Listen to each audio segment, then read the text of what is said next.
یہ دنیا کی جو کرنسی مارکیٹس ہیں یہاں پہ خطیر رقم جوئے میں لگائی جاتی ہے، اور اس کے ساتھ ہی جو کموڈیٹی مارکیٹس میں اصل چیزوں کی خرید و فروخت ہوتی نہیں ہے. فراڈ ہے یہ بہت بڑا. یہ سود کے اندر اگر سود نہیں تو جوا ہے. تو خدا تعالیٰ نے مالی نظام سے سود اور جوئے دونوں کو نکال کر بہت بڑا احسان کیا ہے. اور یہ جو کرنسی مارکیٹس ہیں ان کے نتیجے میں جو بڑے بڑے دولت مند ہیں سب پیسے سگڑ کے ان کے ہاتھوں میں جاتے ہیں.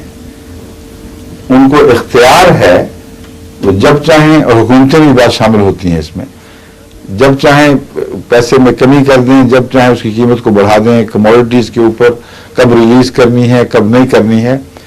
عامت الناس کو خواہ وہ ماہرین بھی ہوں ان کو پوری طرح اس کا اندازہ نہیں ہوتا، کیونکہ یہ مستقبل میں ہونے والے بعض فیصلے ہیں جو اچانک ہوتے ہیں. اور اس لیے جو بھی روپیہ جب قیمت بڑھ رہی نا کسی چیز کی خبر آئی ہے تو لوگ اندھا دھند بیچ میں پیسہ ڈال کے خرید لیتے ہیں جب اور اونچی ہو جائے گی. اور جب تھوڑی سی اور اونچی ہوتی ہے ہم لیٹ ہو گئے پھر اور مہنگی خرید لیتے ہیں، پھر اور لیٹ ہو گئے پھر اور گھبراہٹ میں خرید لیتے ہیں. یہاں تک جب کہ ارب روپیہ اس پینک میں لاک ہو جاتا ہے، یعنی اس کو مقفل ہو جاتا ہے، پھر وہ اس کو نکال نہیں سکتے سوائے بیچنے کے. اور جب وہ اوپر کی طاقتیں جن کے ہاتھ میں یہ سب ہیں، جن کی انگلیوں کے ساتھ یہ تار الجھے ہوئے ہیں، وہ فیصلہ کرتے ہیں کہ اب اپنا منافع لے لو، تو وہ ایسی خبر لگا دیتے ہیں یا ایسا کرتے ہیں کہ اچانک رجحان بدلتا ہے اور بیچنے کا رجحان شروع ہو جاتا ہے. انہیں خود بھی خریدا ہوتا ہے بہت سا اور اپنے پاس ہی پیسہ رہنا ہے، خاص خریدیں اور بیچیں انہیں کے کنٹرول میں ہوتا ہے. وہ پھر اچانک جب بیچتے ہیں تو پینک پڑ جاتی ہے.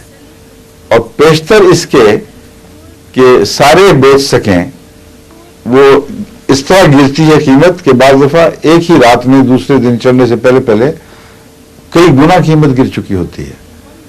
تو پینک میں جو بیچارے نے کسی نے داخل کیا تھا وہ سب لوٹ جاتا ہے. بڑے بڑے شاطر بھی ہم نے یہاں آ کے دیکھے ہیں جو اس میدان میں آتے ہیں، لیکن بیچارے سینکڑوں آدمیوں کے سارے مال غرق کر کے آپ بھی پھر وہ یہاں پہنچ جاتے. جتنی خودکشیاں منی مارکیٹ میں ہے نا یا اس ٹریڈ میں جو آپ کہہ رہے ہیں اتنی کہیں نہیں ہوتی. بڑے بڑے سیٹ انفارم ختم ہو جاتے ہیں.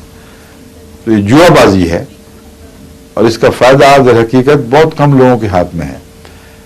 اور اس کی وجہ سے انٹرنیشنل ٹریڈ پر بھی ہمیشہ غریب ملکوں کے خلاف بد اثر پڑتا ہے. وہاں بھی اس قسم کے جوا خانے بن گئے ہیں، اس قسم کے منی مارکیٹس بنی ہوئی ہیں.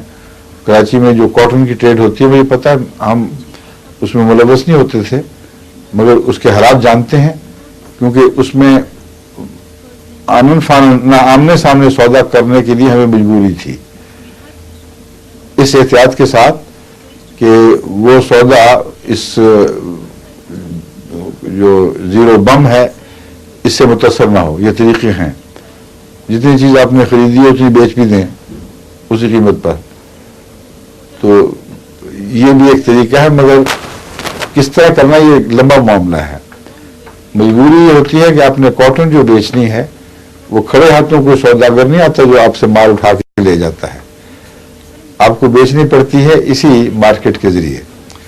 اور اس میں ہم نے یہ احتیاط برتی ہوئی تھی کہ ہمیں اس کے زیرو بم سے کوئی نقصان نہ پہنچے، وہی قیمت ملے جو اس وقت تھی. اس لیے ہم انڈیفینیٹلی نہیں بیچتے تھے. دونوں طریقے تھے نا کہ اب بیچنا ہے یا جنوری کے بھاؤ پہ بیچنا ہے. تو کھڑے پاؤں بیچنے سے مراد میری یہ تھی آمنے سامنے کے سودے سے ہم کہتے تھے کہ تم دیندار ہمیں ہوگا اس رقم کے ابھی، اس لیے ہم نے بیچی تم نے خریدی اور یہی قیمت فکس ہوگی جو اس وقت ہے. اس لیے پیسہ بعد میں بے شک ہاتھ بدلے محفوظ ہو گیا، مگر یہ جو طریقے ہیں یہ جوا کے. اور اس سے ہم نے دیکھا ہے بہت بڑا فساد وہاں پیدا ہوا تھا. کئی زمیندار لوٹ گئے تھے، لیکن زمینداروں سے بڑھ کر بعض صوبوں کو بھاری نقصان پہنچا تھا.